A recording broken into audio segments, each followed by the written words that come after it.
Today, we are debunking fake rulings for Infinite Forbidden made up by desperate players, and you know the ones where you're about to attack for game and then suddenly they pull like, I don't think that's how that works. and then they hope to catch maybe a lesser educated judge aside with them. But in all cases, you gotta ask your head judge, because your head judge will always have final say. So if you're having questions about certain rulings, ask ahead of time just so that you won't be caught off guard. Hey guys, this is Tom Box, and welcome to a ruling episode here in the upcoming work in progress set. I'm moving out of the old studio office into this one. Well, this is kind of like the old one, if you guys remember these old tiles. But yes, today is going to be about the Infinite Forbidden stuff, and I don't want you guys to be caught off guard, because you guys are probably going to be playing at NAWCQ, and there you don't want to get, screwed by the rules, screwed by fake rulings, and you definitely don't want to get screwed in time. So these are the things that can probably help in some sense along those lines. For the rulings today, we got Fiend Smith Desiree versus a Sangan Summoning. We have Underworld Goddess of the Closed World with the workings of Moon of the Closed Heaven. How do they work together, and what's the argument people are putting up? And then 3 of Cosmic Blazar Dragon, all forms of interaction with that card. We're going to see a lot more of that card thanks to White Forest. And in addition to that, we'll throw in one little bonus, really just funny ruling that someone made up, because I thought it was just kind of funny of how they didn't know how this worked, because it's related to skipping the battle phase and runic, and it just gets a little bit silly. So anyways, those are the rulings we're talking about. In terms of how we're going to discuss it, we're going to give you guys the scenario, we're going to give you guys the argument that people put up, because when it comes to rulings, it's not just about right or wrong. Usually there's a ruling argument process that does occur during the match, and sometimes some people fold to those arguments, but yeah, you're right, and some people don't, and they call it judge. But sometimes their ruling argument can be very compelling, even if it's wrong. So at the end of the day, call a judge if you're not sure, so you can get the best possible answer. All right, that's all I can say here. So yeah, at the end, we're also going to give you the solution. So it's going to be scenario, argument, and solution. Before we jump into the rules, if you can see my shiny forehead, you can clearly tell that it is super hot because summer is here. And that just means barbecue, sunny days, and long lines at the grocery. Well, we can skip that last one and enjoy more of summer with America's #1 meal kit, HelloFresh. Also, there's a deal for free appetizers for life with an active subscription. So if you're looking to impress people at your next barbecue, highly recommend their cheese stuffed burgers with pesto aioli. That's delicious. Or you can try their grilled salmon if you're not into the red meat. Grilled salmon, balsamic tomatoes, also very tasty, also very fresh. And if you want to min-max your time in the kitchen and enjoy more of summer, then you can also go for the quick and easy recipes. And there's like over 20 of them ready in under 20 minutes. And skip the lines at the grocery store, soak up more summer sun with HelloFresh. It's a one-stop shop to meet all of your mealtime needs. Breakfast, lunch, desserts, anything you really need, you got HelloFresh to cover for you for that. And if you sign up now, you get free appetizers for life while your subscription is active. So check out the link down in the description, or use my code to get 10 free meals and 1 appetizer item per item box while your subscription is active if you're in the US. Outside of the US, you'll get a local discount that will apply. And thank you, HelloFresh, for sponsoring today's video. Scenario number 1, we have a Fiend Smith Desiree on the field and Sequentia already established. The current turn player is going to be the Tenpai player with an already established Sangan Summoning. And now they're going to normal summon out the Tenpai Dragon Pydra. Pydra effect to add a spell or trap card to hand. And then chain to that, we have Fiend Smith's Desiree, which is attempting to negate both cards because it does have a link to equipped. And on resolution, the Fiend Smith Desiree does resolve.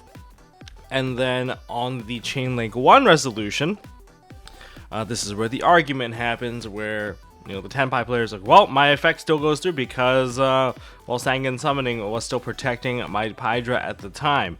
Whereas the Fiend Smith player says, oh, but Desiree negated both at the same time, so therefore you don't get your card. So that's the typical logic that someone would kind of throw at you, and it does seem like sound logic. And since this is a ruling quiz after all, you guys have 5 seconds to figure out who's correct and who isn't, and hopefully this doesn't ruin your run. So 5 seconds, 5, 4, 3, 2, 1. the 10 Dragon Hydra will be able to get that search. Why is that? What happened to the Fiend Smithing during the negation? Well, this is actually a basic ruling from back then, but I will try to break it down for you. So when you attempt to negate something, or when you try to destroy something on the field simultaneously while it is being protected by a different card that would also be destroyed or be affected, you look at how it resolves, and based on how it resolves is that you apply everything at the exact same time. So it's simultaneous, and at that moment Hydra is still being protected by Sanguine Summoning. So that is something that you still take into account before you even negate it. So when you apply it, since it's simultaneous, Hydra still unaffected, the Sanguine Summoning can be affected. You apply it now, Sanguine Summoning is now negated, but Hydra is still protected, at the resolution, because the effect of Sanguine Summoning is technically continuous. And to give you a destruction-based example, what if you have magical muskets? You have Fiend Deal, which is the continuous trap card preventing all of your magical muskets from being destroyed by card effects, and then you have one magical musket monster, and the opponent has like Excited Knight or JD, right? Judgment Dragon, and they destroy everything on the field. What happens then? Do you destroy both of them and then send them to the grave? If you thought that was correct, then you'd be wrong, because this is not destruction substitution. This is the card cannot be destroyed. The effect is still applying. So since the Fiend Deal is still live on the field, when you attempted the destruction, card still cannot be destroyed by card effect. You apply the effect, card cannot be destroyed, card that can be destroyed gets destroyed, and there you have it. Whatever that's left on the field is left on the field. So that's kind of the breakdown to kind of help you understand. So 1 is not simultaneous, 2 is not substitution, and 3, there is one thing that people try to argue. Oh, look at Bacha. I can use infinite impermanence to negate both effects of that card. Yes, you're using imperm to negate one card, but you negated the entire card. Okay, it's one card. There's not 2 separate things happening. All right, so let's just get that clear. So yes, Hydra will be able to continue to get that search.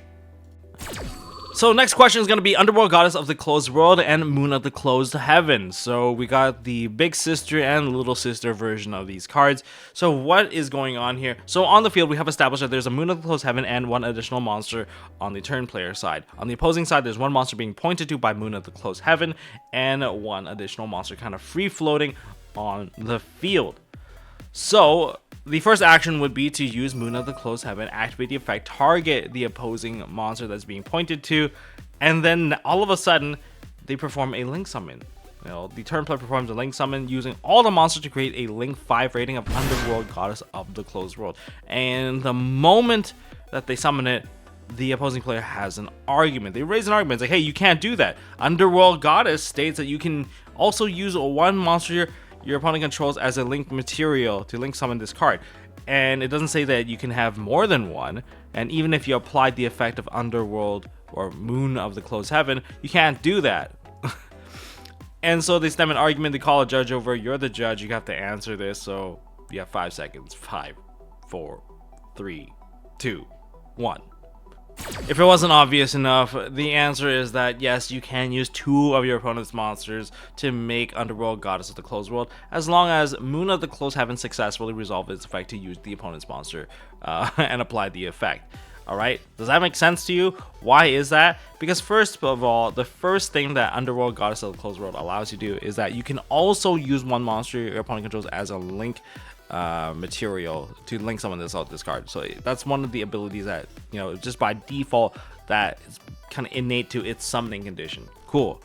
The other thing is that by using Moon of the Closed Heaven, you've opened up a second monster that you can use without applying that first Underworld Goddess, summoning recipe, summoning condition.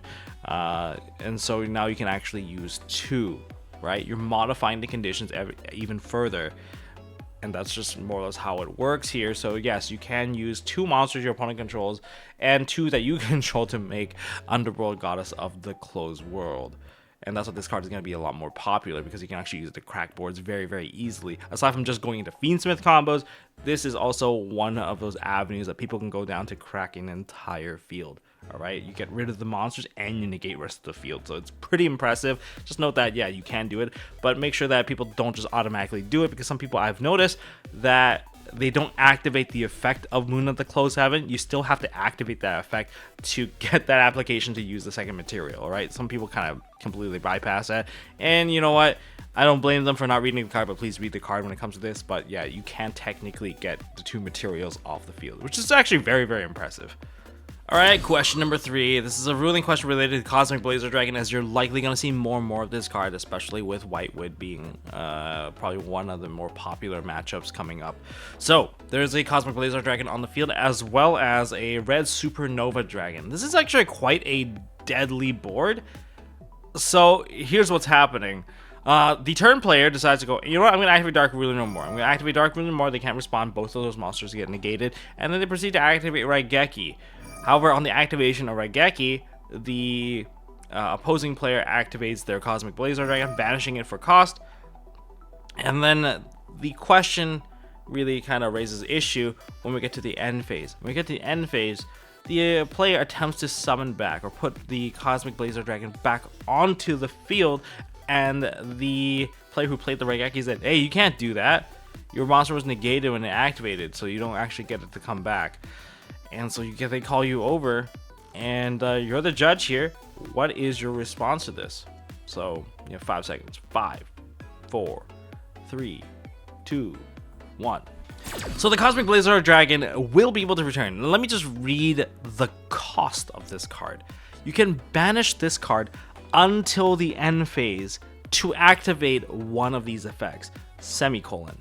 That means everything that happens here is part of the cost. So the moment you banish it off the field, you're going to have to return it back onto the field at some point, because that's the cost. So even if the effect is negated, you banish it, it's going to come back. Here's something even more interesting. You activate the effect of Cosmic Blazar Dragon, and then your opponent chooses to Solemn Strike the card. All right? Oh, great. I have a counter trap. I negated it. Yeah, but they still paid the cost. The cost is going to require it to come back later. So even if you negate that, it's completely good for them. You can imperm the card. Basically, if the card is negated, activates its effect, it's going to come back. If the card activates and it gets negated by something else, it's going to come back. It just has that ability to come back, and that's why it's so strong, and it's going to be one of the nasty monsters you're going to see on the field when you deal with Whitewood players or Centurion players. It is that good. And yeah, it works even better under Skill Drain because, well, first of all, you get to negate your opponent's card effects, but secondly, it's going to come back regardless, even if the effect's negated. So in other words, it's going to be crazy of how much we're going to see this card, but this is something to kind of note for you guys that, yeah, it has a ridiculous cost that has both a removal of a card and the return all built in within the cost. Yeah, I wish all my monsters did that, but that would make Yu-Gi-Oh! Completely broken. And clearly this is for those people who play Crimson Dragon. And I just want to add a little bit to the Runic players that are attempting to enter battle phase. First of all, if you're new to Runics, I can kind of understand why you think that, oh, you have to declare that you enter battle phase and you skip it. So when you skip it, you go to the end of battle step, right? No, the answer is no, that is not it. That is not what we're trying to say. When you attempt to skip your battle phase, when you declare it, I get that at YCS is at probably as tier 3 or higher events, judges will automatically assume the battle phase skip for you, just so that there's less, rule sharking, less hassling, less he said, she said. Fair enough, you get the benefit of the doubt. But you always have to check with your head judge, especially some locals. Some judges say you have to declare it. You didn't declare it, you don't get to do it. I get it, you can get cheese, you can get kind of rule shark there. But on the other hand, when you go for the technicality here, when you declare that you're going into battle phase to skip it, you're not actually going in. You don't enter the start step of battle phase. Battle phase is made up of, I guess, technically 5 steps. There's the start step, battle step, and then there is damage step, and there's end step. I think there's about 4 steps there, and then there's like sub steps, whatever. You guys kind of get the deal in damage calc. But those are the 4 steps. During the start of battle phase and the end of battle phase is essentially that end step of battle phase where you can activate evenly matched. Start step, if you have quick effects, you can activate stuff, or you can activate stuff like spell shattering arrows, like anti-magic arrows. That happens, at the beginning, there are timing for these things, and that's where quick effects can happen. This is not like main phase. Main phase does not have that start step. I get that some people are like, oh, at the start of your main phase, I'm going to activate something. At the start of the opponent's main phase, they have priority. Like, there is no start step of the main phase. Just so that battle phase is a little bit special, and I kind of deviated a little, but I would like to say when you skip your battle phase, you go straight to end phase. You don't go to main phase 2. You don't have that option, and you're definitely not going to the end of battle phase either. All right, that's just some clarity I want to share with you guys, because I don't know where these stories are coming from, but they are coming online and I'm reading it, and that's what I'm sharing with you guys.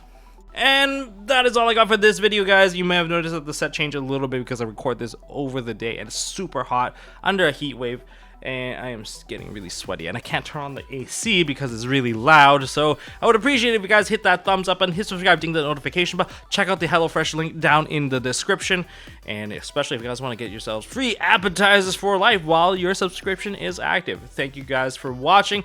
Wish you best of luck at your WCQ. Don't get screwed by the rules. Check with your judges, and I hope that you will have a wonderful day. See you on the next one.